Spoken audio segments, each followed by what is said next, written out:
यहाँ तुर्की अमेरिका के साथ अगर कोऑपरेट करेगा, यही तो ईरान के जनरल ने ये कल खबरदार किया था तुर्की को कि आपने दुश्मन का साथ नहीं देना, वरना आज हमारी बारी है तो कल आपकी बारी आ जाएगी। तो ये बारी बारी सबको मारेंगे।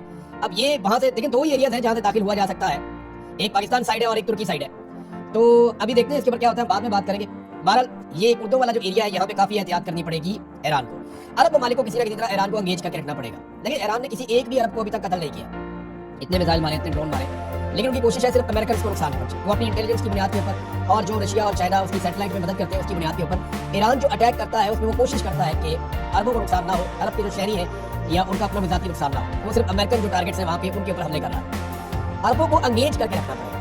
लेकिन अभी कोई ऐसी खबर नहीं आई कि ईरानी सफीर को तलब कर दिया गया, वहाँ पे बुला के वो वार्निंग तो जारी कर रहे हैं बार बार अरब ममालिक, हम लोग को रोकने के लिए इंटरसेप्टर भी इस्तेमाल कर रहे हैं, लेकिन जवाबी हमला ईरान के ऊपर नहीं किया। तो ईरान को ये किसी न किसी तरह मैनेज करना होगा कि जो खलीजी ममालिक है उनके साथ ज्यादा बिगाड़ पैदा ना हो।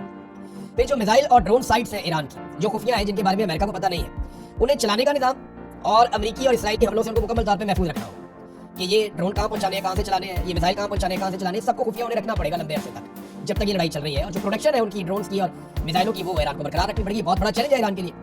फिर खुराक और हथियारों के जो जखायर है उनको भी मुस्तहकम रखना पड़ेगा। ये है वो बड़े चैलेंजेस जिनका ईरान को सामना है। लंबे अरसे तक ये सारा कुछ करना बहुत मुश्किल है, नामुमकिन जैसी चीजों में से है, लेकिन ईरान ने अभी तक करके दिखाया है।